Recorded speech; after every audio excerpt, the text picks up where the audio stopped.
Grabe kasi keep ang depensa. And wisely setting it up. Now TNT, they know they have the advantage. Pugoy. Malas si Pugoy ah. And that will be a jump ball between Baroka and Kubuntin. Kakatawid. Si Kubuntin hawak yung bola. Si Baroka hawak na doon sa bandang huli. Yung tuhod nitong si Kubuntin. But prior to that, obviously both guys holding on to that basketball.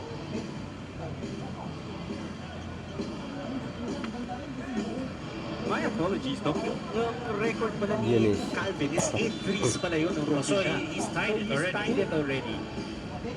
8 3-pointers. Mataas, oy. Na. Razon. Bites pa rin. Pangarap ah. That's a 4-point shot.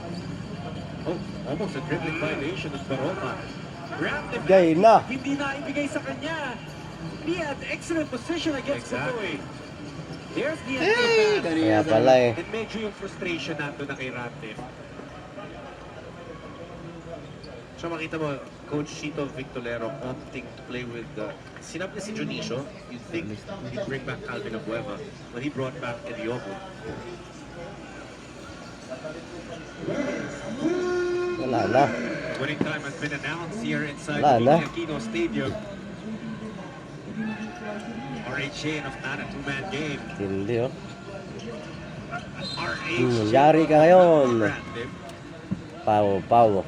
Sorry naman agad si Mas malaki pa import ang Magnolia no? Again, those two Mahaba kasi share kung ano ito po. an incredible relationship that they built when they were teammates in Korea. 13 points only for Magnolia so far in this fourth quarter. Parang hirap na hirap siyang buhatin yung bola no? Talk about the defense, right?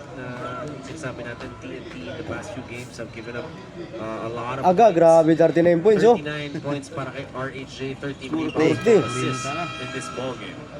Magbibis import na naman ito. May 40 points na si Ronde Hindi ah. inside the Nino Aquino Stadium. And what a game it has been for TNT. Lalong-lalo na yung dalawang manlalaro on their side. Ronde Hollis Jefferson with 40 big points. 40 points oh. Grabe. 11 of those mula sa free throw line. At yung matindi 9 from Calvin Oftana, a career high for him. Tapos career high tying 8 3-pointers. Grabe. Matindi. Matindi rin ha, dahil ang ganda nung huling laro ni Rocky. Ay, next yun. Next game. Alam mo, kailangan ko i-confirm ha. Ayoko mo eh. But, kasi ako nag-cover na pero napawaw na lang kami hanggang dulo eh. Basta madami. Yeah. But Dom, dito sa laro natin, I can't help but look back at yung nangyari kanina, that commotion that involved Abueva and Pugoy. Pero hindi nakakarating ang bola sa kanya. Oh, Tana! Yari! Dispensary ba? Loka?